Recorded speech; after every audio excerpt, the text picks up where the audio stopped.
सो देखिए, how to apply KVL in electrical circuit, इसकी हम बात करेंगे। जिससे हम एक प्रॉब्लम ले लेते हैं। ये प्रॉब्लम है, तो इसमें से कोई भी बिगर बैटरी को आप पकड़ लेंगे, उसके पॉजिटिव टर्मिनल से एक करंट निकालेंगे। मान लो ये करंट आई आ रहा है, तो हमें दो रास्ते मिल रहे हैं। तो हमने इधर करंट मान लो I1 मान लिया, तो इधर कितना जाएगा I माइनस आई। ये I1 ही इसमें भी जाएगा I1, राइट।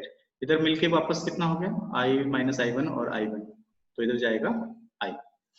अब हम अगर केवीएल लगाएं, राइट, इस क्लोज एक ये क्लोज लूप है, मान लो यहाँ से हम चल रहे हैं, ये हमारा एक क्लोज लूप है, ऐसे चल रहे हैं। और मान लो यहाँ से फिर स्टार्ट किया, क्लोज लूप में ही चलना है ऐसे। सो केवीएल ये दूसरे क्लोज लूप में लगा रहे हैं। तो applying KVL Kirchhoff voltage in loop first, क्या लिखेंगे हम? हो सकता है बोर्ड से अलग लिखे, ठीक है, बट हमें साइन कन्वेंशन याद करने के इस तरीके से हमें साइन कन्वेंशन याद करने की जरूरत नहीं पड़ती। पहली प्लेट अगर माइनस मिलेगी तो माइनस लिखेंगे, माइनस का मतलब हम क्या लगा रहे हैं, sigma B equal to 0, Kirchhoff voltage का summation of voltage in close loop will be 0। So -4 लिखेंगे, फिर हमारी डायरेक्शन करंट तो प्लस का आई आर लिखेंगे, आई इंटू आर, फिर प्लस हमारी डायरेक्शन में करंट है तो प्लस का लिखेंगे आई माइनस I1, और इनटू करंट कितना है रेजिस्टेंस 3। नेक्स्ट क्या है, हमारी डायरेक्शन करंट है तो प्लस लिखेंगे I into R equal to 0। So this is I plus 3I minus 3I1 plus 2I और इक्वल टू 4। सो देखिए ये कितना हो जाएगा, 3 2 5 और 1 6, 6I माइनस 3I1 और इक्वल टू 4। ये equation 1 in close loop second close loop में लिखते हैं। यहाँ से चल रहे हम, तो हमारी डायरेक्शन करंट प्लस का आई आर, तो which is I1 into 2। Next one is plus plate मिली तो प्लस का 2, एंड उससे आगे हमारी direction current plus I1 into 1, and next हमारे अपोजिट है तो माइनस I माइनस I1 और इंटू कितना लिखोगे 3, और अपनी जगह वापस आ गए तो इक्वल टू क्या लिखोगे 0।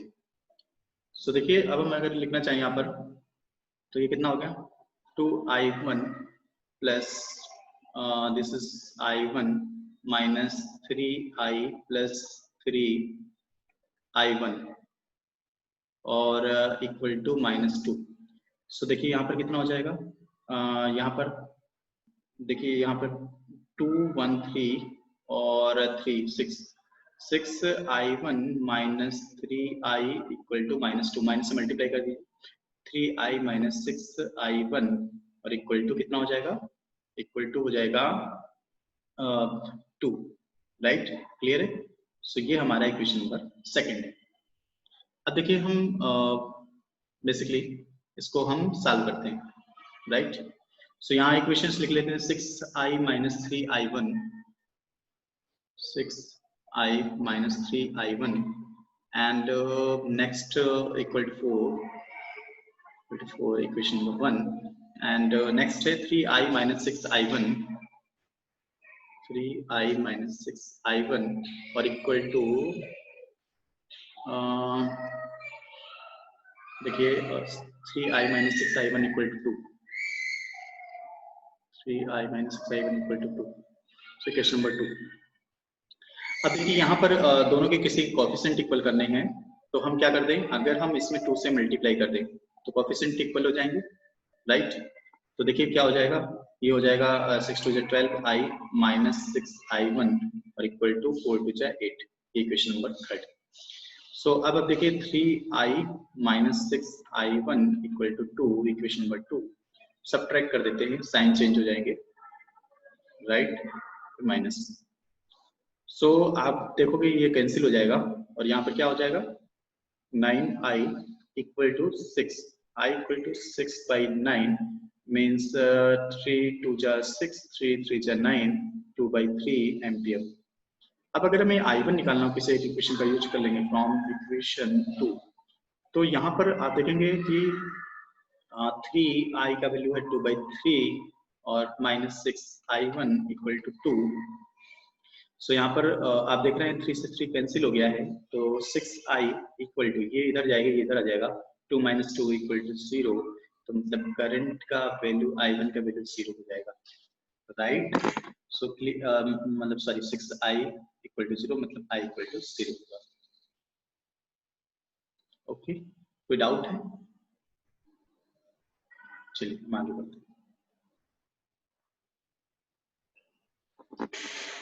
तो ये हमारा करंट का वैल्यू आ गया है, हम सारे इसमें करंट और I माइनस I1, कुछ ब्रांचेस में आप देखोगे करंट क्या था I माइनस I1, इसमें अगर बताना है तो I माइनस I1 भी निकाल सकते हैं। तो यहाँ पर देखते हैं I माइनस I1 का वैल्यू कितना आ जाएगा, I minus I1 which is I का वैल्यू है 2/3 और माइनस 2/3 माइनस I1 कितना था 0।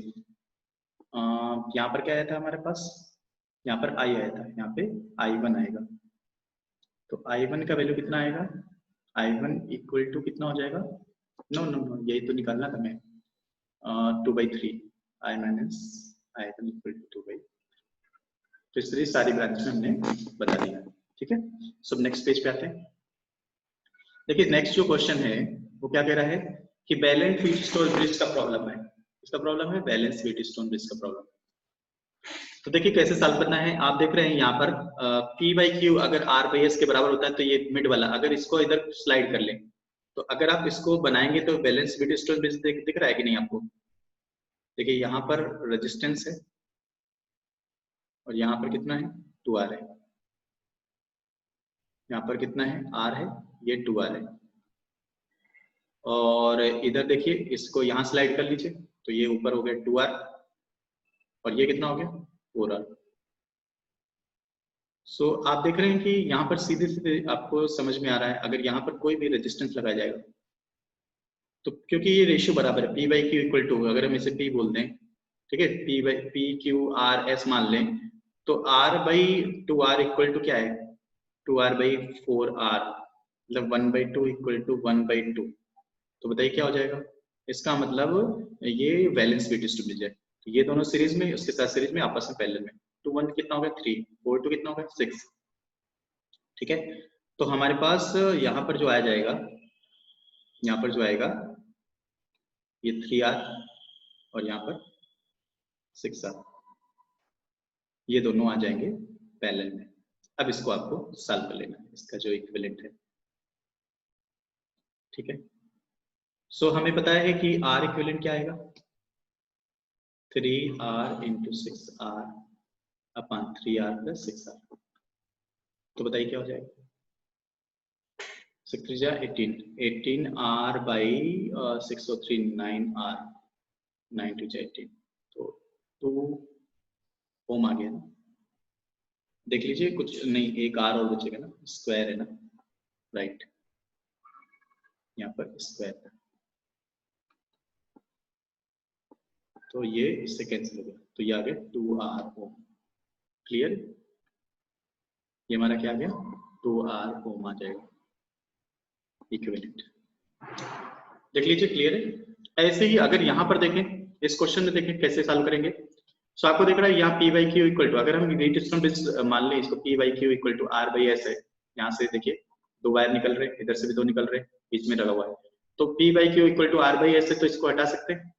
तो ये दोनों सीरीज में और ये दोनों सीरीज में और ये तीनों मतलब सीरीज, तीनों किसमें पैरेलल में हुए कि नहीं। उसके बाद क्या होगा कि यहाँ पर 2R है, ये भी 2R है और ये भी 2R है, तीनों पैरेलल में हुए।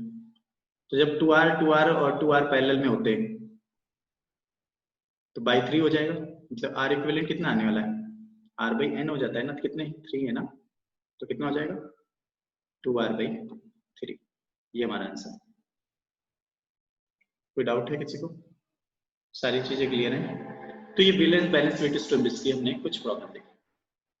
अब हम आते हैं नेक्स्ट पेज पर। ये देखिए कह रहा है इक्विवेलेंट रेजिस्टेंस फाइंड करिए between L and balance BT, क्योंकि P/Q इक्वल टू R/S नहीं है ना, तो इसको ये तो हटेगा नहीं, तो कैसे करेंगे देखते हैं। मान लो हमने इसको एक बैटरी से कनेक्ट कर दिया, इसको एक बैटरी से कनेक्ट, सो मान लो 20 वोल्ट की बैटरी है। अब इसको हम कई सारे तरीके से, नोडल एनालिसिस से भी कर सकते हैं और केवीएल से, नोडल से थोड़ा जल्दी हो जाता है। तो मान लो अगर हमने इस पॉइंट को 0 वोल्ट में माना है, तो माइनस से प्लस करोगे तो वोल्टेज बढ़ेगा प्लस V वोल्ट, इस पॉइंट का वोल्टेज हो गया प्लस V, और ये कितना पे, ये 0 पे, तो ये भी अर्थ से कनेक्ट किया है, ये भी 0 रहेगा, इस पॉइंट का वोल्टेज 0। अब इस पॉइंट का वोल्टेज हमें नहीं पता है, x मान लेते हैं, इस पॉइंट का भी नहीं पता है, y मान लेते हैं, ठीक है। अगर किसी भी तरीके x और y पता चल जाए तो हमारा प्रॉब्लम सॉल्व हो जाएगा। तो आपको पता है कि इस पॉइंट पर मीट करने वाले सारे करंट का अलजेब्रिक सम 0 होगा। मान लो इधर से I1 आ रहा है, इधर से I2 आ रहा है, इधर से I3 आ रहा है, और हमने पढ़ रखा है KCL में, current Kirchhoff's current law, summation of current meeting at this point will be 0, and also for this also summation of current meeting at this point will be 0. हम सब towards junction या away from junction सबको मानेंगे। तो for x के लिए अगर देखें तो क्या लिखोगे, सिग्मा I इक्वल टू 0 लगाना है। तो हमने इसको इधर मानना है, तो ये हायर वोल्ट से हमेशा लोअर वोल्ट की तरफ जाएगी करंट। तो आप क्या लिखोगे, इस पॉइंट का पोटेंशियल पता है, तो आप लिखोगे पोटेंशियल, ठीक है। तो हमें पोटेंशियल क्या लिखना है, करंट लिखना है। करंट क्या होता है, potential difference divide by resistance. So V minus x over resistance इतना है 1, प्लस नेक्स्ट क्या लिखोगे, नेक्स्ट 1 इसको लिख लेते हैं y माइनस x ओवर कितना लिखोगे 1। सो नेक्स्ट कितना लिखोगे, इसको हायर पर मानोगे, सो 0 माइनस x ओवर रेजिस्टेंस कितना है 1 और इक्वल टू 0। सो यहाँ पे आप देखेंगे तो ये हो गया है आपका v plus Y minus 3x equal to 0। So v equal to 3x minus y। Actually हमें निकालना क्या था, ये तो x y की कैलकुलेट की, ये इक्वेशन नंबर 1 है। अब दूसरे वाले के लिए लिख लेंगे इक्वेशंस, so यही ऐसे इक्वेशन लगाएंगे, ठीक है। प्रीवियस वाले को हमें देखना पड़ेगा, इस वाले को, इस पॉइंट पे मीट करने वाले सारे करंट का अलजेब्रिक सम 0 करना है। तो v minus Y upon 1, v minus Y upon 1। फिर नेक्स्ट इसमें क्या लिखेंगे, x माइनस वाई, इसी तरफ माना है ना, x माइनस वाई अपन कितना लिखा जाएगा 1। नेक्स्ट कितना लिखा जाएगा, हमें ठीक है ये वाला, तो 0 minus Y upon 2, 0 minus Y upon 2, और ये समेशन ऑफ करंट 0 कर दिया। और y के लिए sigma I equal to 0। So ये कितना हो गया, v minus 2y plus x minus Y by 2 equal to 0, ठीक है। सो v इक्वल टू, ये कितना हो जाएगा, उधर जाके प्लस में हो जाएगा, 2 4 1 5, 5y बाई 2 माइनस x, और ये हमारा सेकेंड इक्वेशन। और फर्स्ट क्या था, v equal to 3x minus Y, 3x minus Y equal to. अब हमें इसमें अगर ये हमारा फर्स्ट था, इसमें 3 से मल्टीप्लाई कर दे तो क्या हो जाएगा, 3v इक्वल टू 5 3 जा 15 बाई 2 y माइनस 3x और इक्वल टू 30। अब आप देखो क्या कर सकते हो, प्लस का 3x माइनस 3x, तो ये सब्ट्रैक्ट कर लेते हैं, ऐड किया है, सॉरी फर्स्ट पर 3 किया है, तो 4v इक्वल टू क्या हो जाएगा, यहाँ पर देखो 15 by 2 y minus y, right. तो हमारा कितना हो, 15 माइनस 2 13y बाई 2 और ये 4v, तो y equal to 8v by 13, y का वैल्यू कितना आ गया 8v बाई 13। अब हमें इसी तरीके क्या निकाल लेंगे, x निकाल लेंगे, किसी एक इक्वेशन रख के। सो देखते हैं, सो देखिए इक्वेशंस, कोई एक इक्वेशंस पकड़ लीजिए, क्या आई थी से पहले वाली equations, 3x minus Y equal to B, 3x minus Y equal to B. So y का value 8v by 13, 8v by 13, 3x और equal to B. So 3x equal to क्या हो जाएगा, b प्लस 8v/13, 13 एंड 8 कितना हो जाएगा 21 ना, 21v/13 और ये 3x है, तो 3 7 जा 21, तो x इक्वल टू क्या हो जाएगा 7v/13।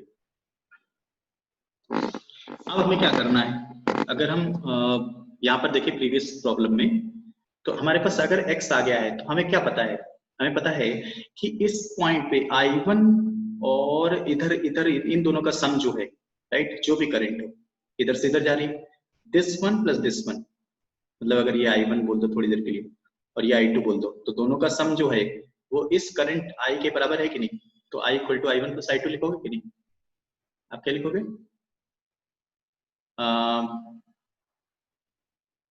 I equal to I1 plus I2 लिखोगे।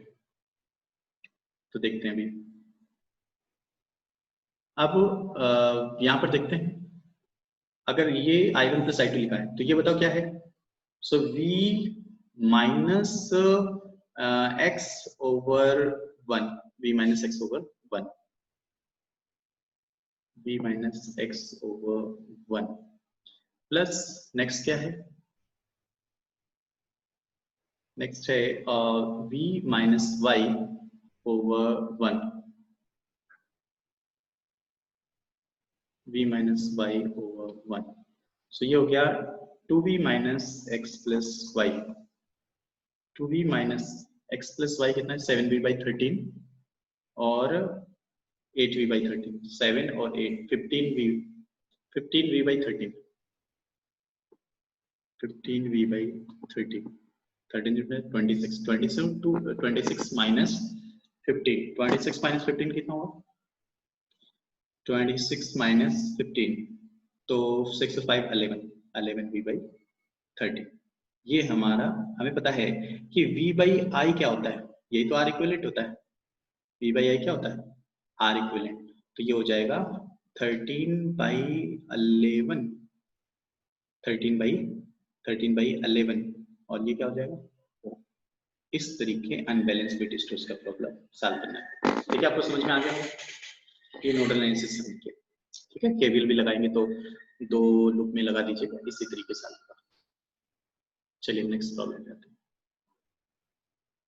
सो अब ये देखिए ladder problem, infinite ladder problem है, तो आपको पता है कि अगर इनफाइनाइट में से एक हटा भी तो कोई फर्क पड़ता है क्या, नहीं, आंसर तो वही रहेगा ना, इनफाइनाइट में अगर थोड़ा सा ऐड कर दो या हटा दो कोई फर्क नहीं पड़ता है, एक आध अगर हमने हटा दिया या ऐड कर दिया, तो इसका मतलब है कि अगर हम इनफाइनाइट वाले में से जो भी इसका कुछ आ रहा है उसमें से एक और इससे ज्वाइन करें तब भी आंसर तो वही रहेगा ना।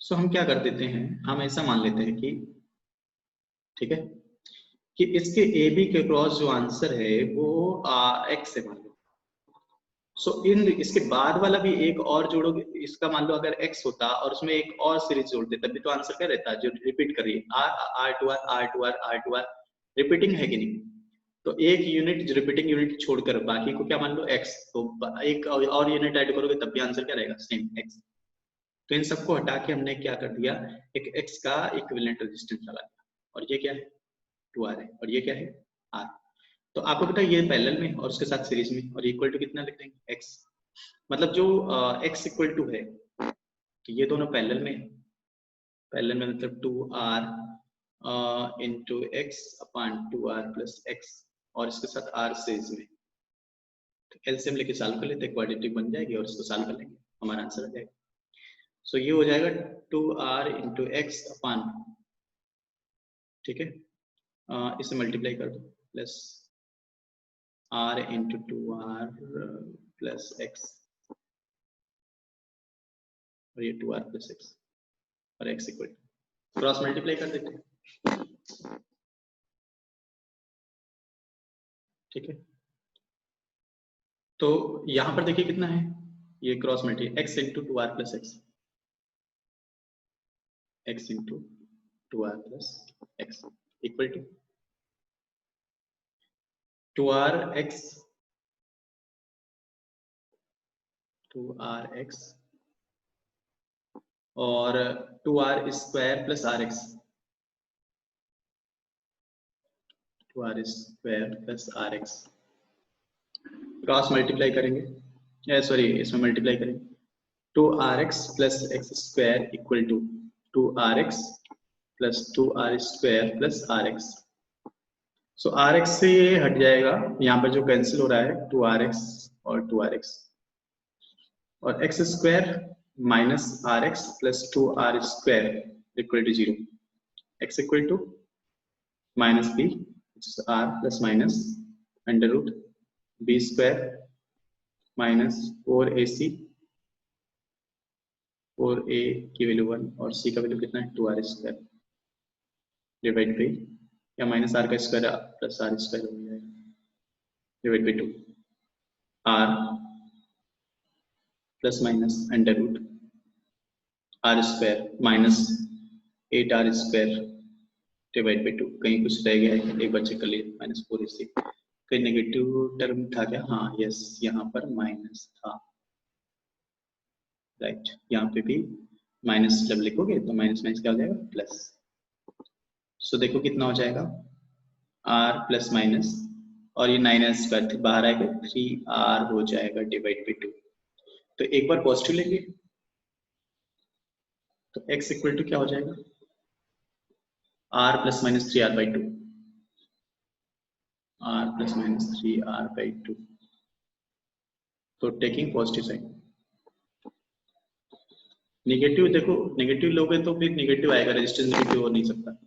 x equal to r plus 3r by 2, 4r by 2 मतलब 2r। यही हमारा इक्विवेलेंट है, रेजिस्टेंस है, इसी को तो इक्विवेलेंट माना था AB के क्रॉस। ठीक है, क्लियर है? सो देखिए अब ये देखिए, find equivalent resistance between A and B, और एग्जांपल किसना है? फोल्ड सिमेट्री का एग्जांपल है। आप देखिए AB की जो अलाउंड सिमेट्री होती है that is called fold symmetry. ये जो एग्जांपल है AB के अलाउंड, ठीक है, ये सिमेट्री किसके अलाउंड है? AB के अलाउंड। तो अलोंग AB जो सिमेट्री होती है उसे बोलते हैं फोल्ड सिमेट्री, फोल्ड सिमेट्री। इसको फोल्ड कर देंगे, राइट, इसको इसके अलावा क्या कर देंगे? फोल्ड कर देंगे। जब आप फोल्ड करोगे तो नया सिंपल सा स्ट्रक्चर बन जाएगा, और वो स्ट्रक्चर क्या बनेगा इसको देखते हैं। सो यहाँ पर एक रेजिस्टेंस है, और यहाँ पर क्या होने वाला है? ये इसके ऊपर आ जाएगा, इसके ऊपर, जब इसके ऊपर आ जाएगा, ये इसके ऊपर आ जाएगा, तो ये इसके ऊपर आ जाएगा, ऐसे सारे। तो R और R किस में हो जाएंगे? पैरेलल में हो जाएंगे। पैरेलल में जब R और पैरेलल में होते हैं तो बाई 2 हो जाएगा सब जगह, इसको और इसको छोड़कर सब जगह क्या हो जाएगा? बाकी जगह R बाई 2, R बाई 2 हो जाएगा। तो ये R बाई 2 कर लगा दे सीधे पैरेलल में, तो और ये कितना था? तो R। तो ये भी हमारा जब देखेंगे यहाँ पर रजिस्टर, तो ये हो गया है R बाई 2, पैरेलल में 2 थे RR, जे भी R बाई 2। यहाँ पर भी सब जगह देखेंगे, ज्यादातर जगह वो R बाई 2 जे R है, जे R बाई 2। अब हमें ए बी कहाँ है? ये A और ये B है, आप देखो, ठीक है। सो इसका इक्विवेलेंट कितना आ जाएगा इस सीरीज में? कितना आ जाएगा? 3R बाई, इसका कितना आ जाएगा?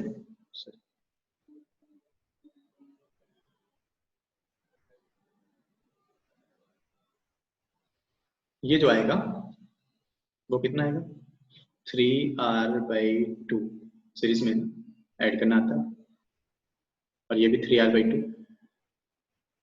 और आप अगर देखोगे, right, P by Q equal to R by S है, बिल्कुल है, तो ये हट जाएगा, ये भी डिस्टेंस बेस बन रहा है, P by Q equal to R by S हट जाएगा।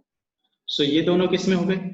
सीरीज में, और ये दोनों सीरीज में, आपस में पैरेलल में। तो जब सीरीज में ऐड करोगे 3R by 2 plus 3R by 2, 3R, और ये कितना है? R बाई 2 और R बाई 2, जब सीरीज में तो कितना हो जाएगा? R, मतलब ये हो गया 3R और ये है R, ये दोनों है पैरेलल। अब जब इक्विवेलेंट निकालना है, 3R into R upon 3R plus R, 3R square by 4R। 3r/4 आया कि नहीं? ये फोल्ड सिमेट्री का फोल्ड कर सकते हैं। एबी के जो अलोंग सिमेट्री होती है उसे बोलते हैं फोल्ड सिमेट्री। देख रहे हैं आप कैसे क्वेश्चन का। चलिए हम आगे बढ़ते हैं।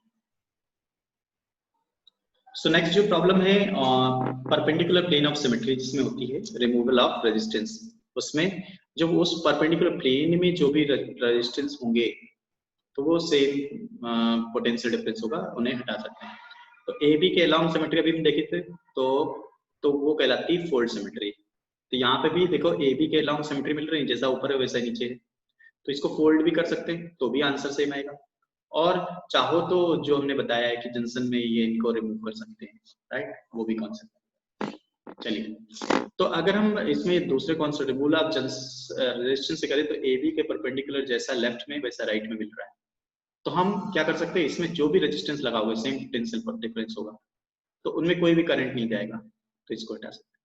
तो ये दोनों होगा फिर सीरीज में, तो हो गया ये 4r, और इसके नीचे r और r सीरीज में तो ये 2r हो गया, और इसके नीचे 2 times capital, no sorry 4 times capital, और ए बी के क्रॉस। अब तो निकालना आसान है, तीनों पैरेलल में 1/r इक्विवेलेंट इक्वल टू क्या लगाएंगे, 1/r1 + 1/r2 + 1/r3, 1/4r + 1/2r + 1/4r।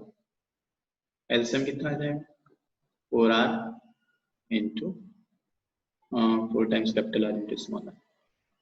जब डिवाइड करोगे तो क्या बचेगा, r, इससे डिवाइड करोगे तो क्या बचेगा, 2 टाइम्स कैपिटल R, इससे डिवाइड करोगे तो क्या बचेगा, कैपिटल R। तो बताओ जल्दी से, 1 मिनट, कुछ छोटा तो नहीं, देख लेते हैं एक बार।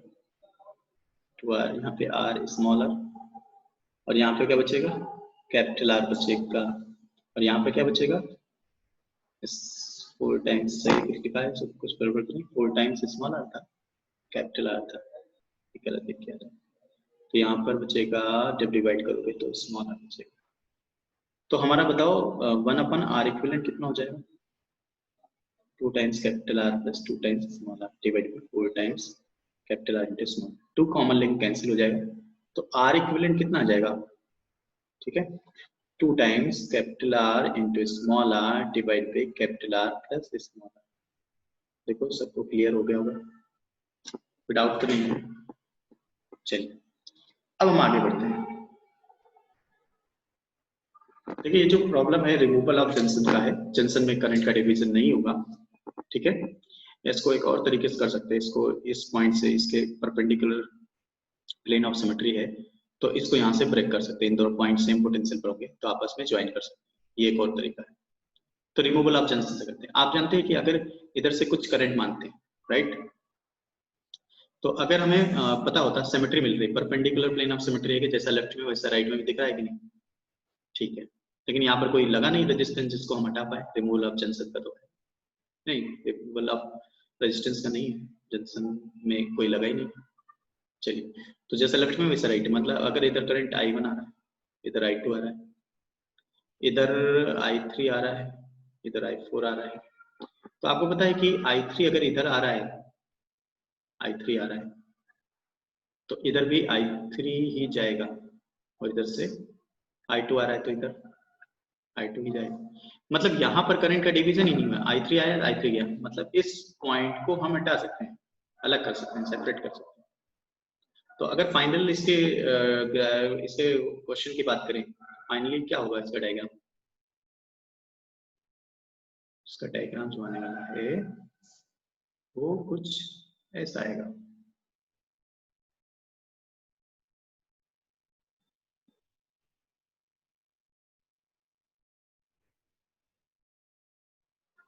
जितौड़िया और ये यहाँ से ज्वाइन, अब लिख देते हैं सारी value, R R R R सभी आ रहे हैं ना, हाँ ये क्या था,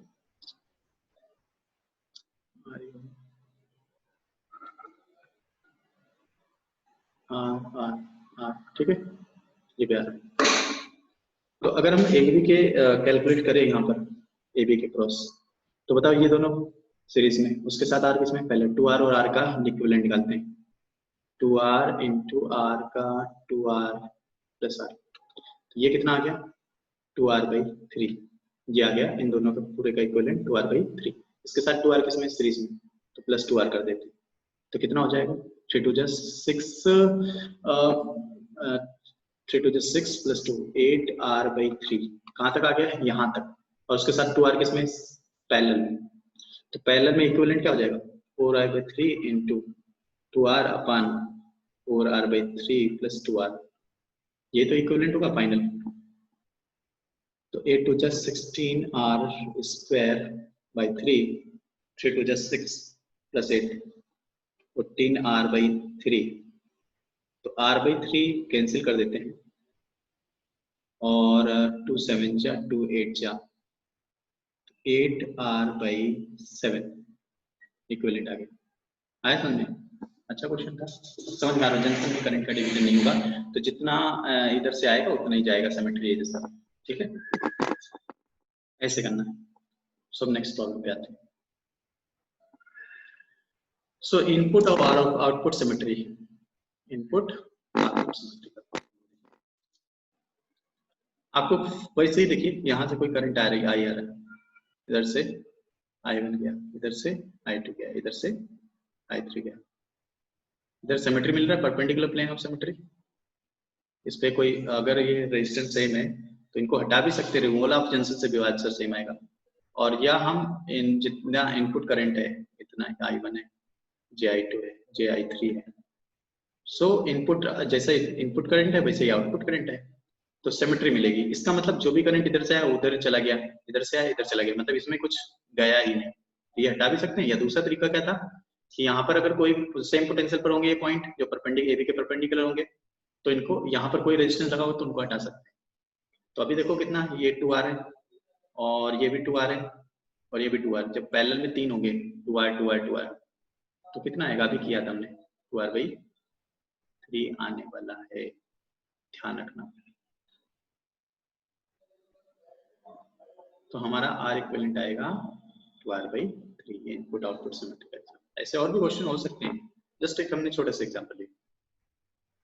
सो नेक्स्ट है कॉमन पोटेंशियल मेथड, इस पे डिस्कशन है। सो हम सबके नाम दे देते हैं, ए बी नाम दिया है, सी डी ई एफ और कोई रह गया, E F G H C D D, हाँ राइट। तो अब हमें क्या करना है, जो पॉइंट सेम इक्वी डिस्टेंस पर, तीनों रास्ते कैसे, ए से बी तक जाने के रास्ते कैसे हैं, क्या तीनों रास्ते सिमेट्रिकल हैं? सबसे पहले ढूंढो मिनिमम नंबर ऑफ रेजिस्टेंस, अगर सेम हो तो तीनों रास्ते सिमेट्रिकल होंगे। 1 2, क्योंकि रेजिस्टेंस सारे सेम है, 1 ओम का है, 1 2 3, 3 रेजिस्टेंस मिल रहा है इस रास्ते से ए से बी तक जाने, 1 2 3 1 2 3, ठीक है सेम है, 1 2 3, मिनिमम नंबर ऑफ रेजिस्टेंस तीनों से 3 3 मिल रहे हैं, मतलब तीनों रास्ते सिमेट्रिकल, यहाँ से मतलब करंट इक्वली डिस्ट्रीब्यूट होगा, राइट, मतलब दोनों में पोटेंशियल, तीनों में पोटेंशियल ड्रॉप एक जैसा होगा, तो जो इक्वी डिस्टेंस पे पॉइंट होंगे वो सेम पोटेंशियल पर होंगे, राइट। सो ए के आगे क्या है, ये जो इक्वल डिस्टेंस पे पॉइंट है, तीनों रास्ते एक जैसे हैं तो equal distance point same potential पर हो जाएंगे, ई और ये क्या था जी सी, ठीक है, ए जी सी एक ही पॉइंट से ज्वाइन कर, और इनके बीच में कितने रेजिस्टेंस होंगे, ए और ई के बीच में एक है, ए जी के बीच में एक है, ए और सी के बीच में एक है, ऐसे 3 रेजिस्टेंस लगे। फिर अब ऐसे ही ई से आगे पॉइंट क्या है, ए से बी तक जाने के फिर से 1 और 2 इक्वल नंबर ऑफ रेजिस्टेंस मिल रहे हैं, minimum number of resistance same है, मतलब रास्ता सिमेट्रिकल अभी भी है, तो जो इक्वी डिस्टेंस पे पॉइंट होंगे वो सेम पोटेंशियल हो गए। मतलब नेक्स्ट जो पॉइंट है डी और एफ, और नेक्स्ट जी से आगे पॉइंट, जी से आगे पॉइंट था एफ, और ये क्या था, C D E F G H, ये सेम पोटेंशियल पर होंगे, राइट। सो जी से आगे पॉइंट है एफ और एच, एफ और H will be at same potential. तो हमने नेक्स्ट ई के आगे एफ